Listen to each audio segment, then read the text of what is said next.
Hey everybody, this is Joshua Tucker, the tendonitis expert. And this video is about Achilles tendonitis symptoms. And it's important to know that each symptom has one or more cause.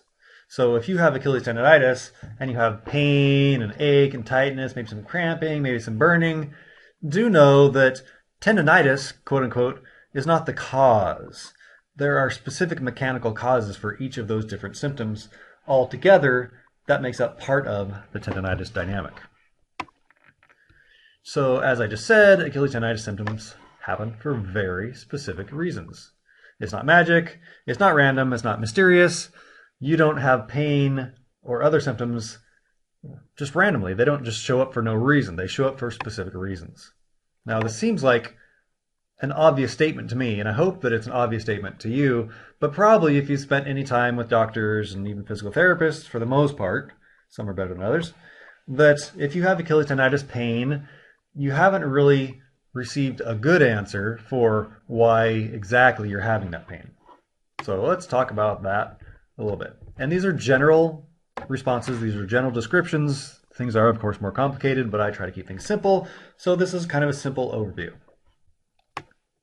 So, first off, I just need to say this is, even if you have pain in one spot like right there, or even two spots like there and there, first off, this is not the problem, and this is not the problem.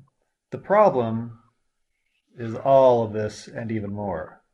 So that's the first important thing to know about your symptoms, is that your symptoms are not caused by one little spot or two little spots. It's an entire dynamic. There's multiple factors involved. So specifically on each symptom, tightness. What causes tightness? Well, a few things. One is nutritional insufficiency. It takes calcium to fire a muscle and magnesium to stop firing that muscle. So if you're short on magnesium, like most people are, then over time muscles are going to get tighter and tighter and tighter and not be able to relax because you just don't have what you need. Also, this is kind of a tautology, but tightness creates tightness. Specifically what I mean by that is when you're tight for a period of time, your brain goes, well, it's been like that. It must be normal. And so neurologically, it sets that as the new tone, the new normal.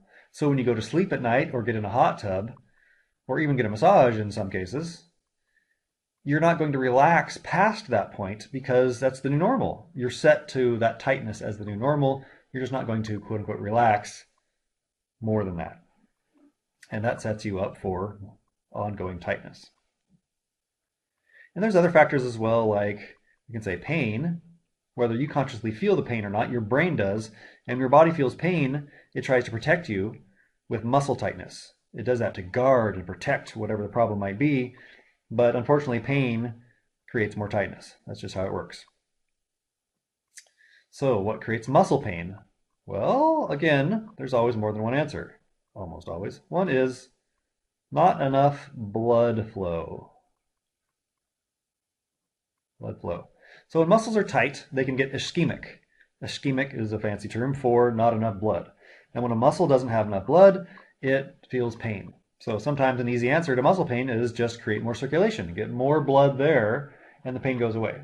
Of course, you have to look at why it's tight and hurting in the first place, because yes, it's ischemic, but what's causing that? What is causing the tightness that's causing the ischemia? So blood flow is one thing that causes muscle pain. Another and more major primary one for a tendonitis dynamic is inflammation. Oops.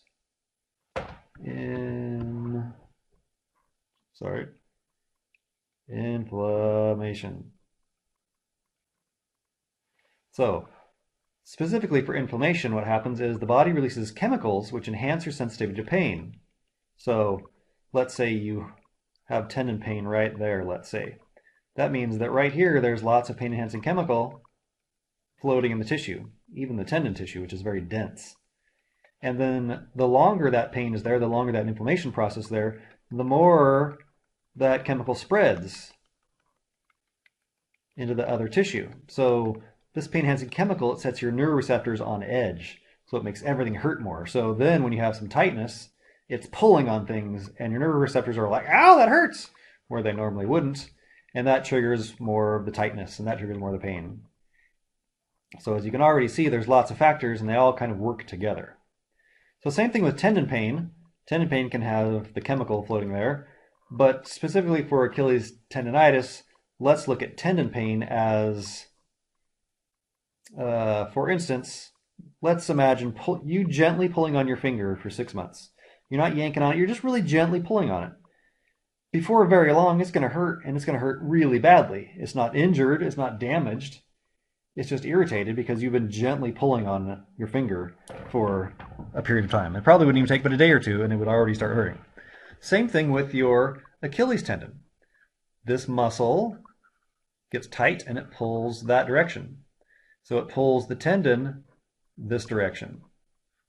It's just kind of like you're pulling on your finger gently for 6 weeks, except you're walking on it, you're standing on it, you're jumping on it, you're getting out of bed the first thing in the morning metabolically when you're at your coldest to put some stretch on it. And at a certain point, it starts to like that less and less and less. And long story short, that equals pain. So we're going to say the cause of tendon pain primarily is constant tension. Get rid of the tension, pain goes away. It's on one level, it's as simple as that. It can be tricky to do that, but in and of itself, it's simple. Remove the tension, pain goes away. Then there's cramping. Cramping isn't necessarily a common Achilles tendonitis symptom, but since we're talking about it, cramping is primarily, again, one of two things. First is tightness. When a muscle is too tight, it's contracting. When it's contracting too long, it contracts more and more and more. And at a certain point, either the nervous system can get a little confused because there's a lot going on, but sometimes that tightness can trigger a tight squeeze, a cramp. It doesn't mean that there's a problem per se. It just means that mechanically, neurologically, there's some confusion or there's a little bit of communication problem, and it just kicks into a huge contraction on top of the contraction that's already there. That's why often lengthening the structure is what will help quickly turn off a cramp, is you lengthen the structure. That's because you're forcing that contraction to lengthen, forcing that shortness to lengthen, and that can often turn it off. The other primary aspect is, again, nutritional insufficiency. When your body doesn't have enough electrolytes, for instance, cramping is common. That's why you see marathon runners falling down with cramps, because they've used up the little bits of nutrition that the body needs to function, and then the body can no longer function. So to the extent that you're short on nutrition, and again, it's a safe bet, everybody is, your body just can't work as well as it should. Then bone spurs. Bone spurs are a long-term symptom of Achilles tendonitis. A lot of people that don't have any Achilles tendonitis pain, they don't have Achilles tendonitis symptoms per se, someday they realize they have pain, end up getting an MRI or X-ray, and oh, lo and behold, there's a bone spur. So the doctor will say, well, the bone spur is obviously the problem. See, there's a bone spur. Showed up magically for no reason. We better get rid of that. And sometimes you do need to get rid of it, but the thinking behind that is flawed. Bone spurs don't show up for no reason. Bone spurs are a symptom of all of these factors. Bone spurs are a symptom of all of these factors over time. So let's say that this spot right here is where the bone spur is. Remember, this tendon is being pulled constantly in that direction. The muscle gets tight, it pulls that direction. It pulls the tendon that direction, and the tendon is attached in a lot of places all around here. That's why heel spurs show up all around here, is because the connective tissue of the Achilles tendon attaches and anchors all around there. Everybody's a little different, so bone spur can show up in different places, but the bone spur develops because the tendon is pulling on it. And when, let's say this is the bone, let's say the tendon is attached here, and it's getting pulled that direction. The brain gets a little signal saying, hey, we're getting a lot of tension right here, there's a problem, it's really pulling on it. And the brain will say, well, we better strengthen this. So it sends a signal back saying, grow more bone. And so you'll get more bone growing right there because the brain, bless its heart, thinks that more bone is what's needed. It needs to be stronger to withstand the force. If the brain was smart, it would reverse all these other factors, but it can only do what it can do. So Bone spurs happen. Bone spurs are a symptom of tendonitis because of the tension. The body shapes itself to the forces placed upon it. So long-term tension from the tightness from Achilles tendonitis dynamic is what causes bone spurs. So there are some other symptoms, and I could certainly go into that, and I do on the Achilles tendonitis symptoms page. So if you'd like to find out more about Achilles tendonitis symptoms and their causes, you already know what you're feeling, but it's worthwhile to know what's actually causing them, then visit the page. I have a link to it below the video, Achilles-tendonitis-symptoms.html. And of course, if you have Achilles tendonitis symptoms, I recommend my Reversing Achilles Tendonitis program. It talks about why you have the problems you have and, more importantly, how to get rid of them. You focus on the causes of the problem, you do not focus on the symptoms, and that's how you get rid of the dynamic that's causing the symptoms.